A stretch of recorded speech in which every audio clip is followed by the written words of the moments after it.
The Paris Climate Agreement by Chloe, Lamai, and Isabella. The Paris Climate Agreement is an effort to resolve the threats of climate change. It was established in 2015 as a legally binding international treaty. It has a goal to keep the global rise of temperature below 2 degrees and reach $100 billion to be used for funding by 2025. All the countries involved with this treaty are expected to reduce emission production, provide economic support, and consistently participate in whatever ways possible. Even with the requirements listed, the Accord still has flexibility that allows countries to choose the extent of their involvement, which can be a centripetal force to joining it. Despite the benefits of it, the agreement proceeds with some issues.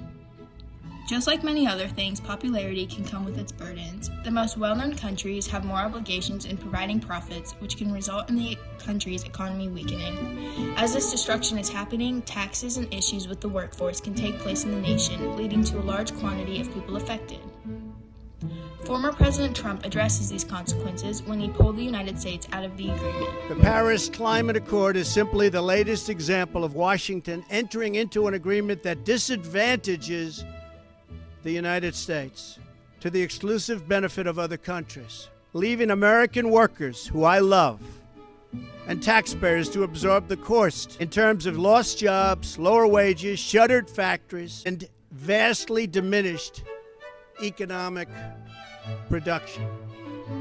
The term state sovereignty is defined as the power of states to make their own laws and the power of state governments to be free from federal interference.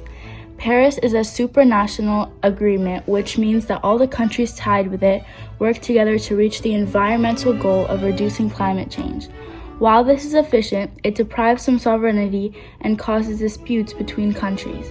If most states vote to create a law, the minority of states that do not agree with it must enforce it on their citizens anyway.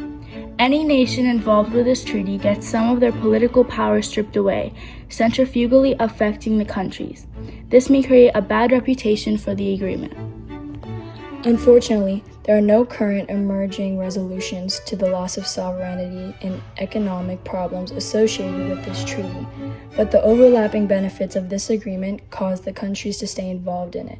With climate change slowly getting worse and becoming a large global threat, this treaty creates hope to limit the crisis and save populations. And if we follow through on the commitments that this Paris Agreement embodies, history may well judge it as a turning point for our planet.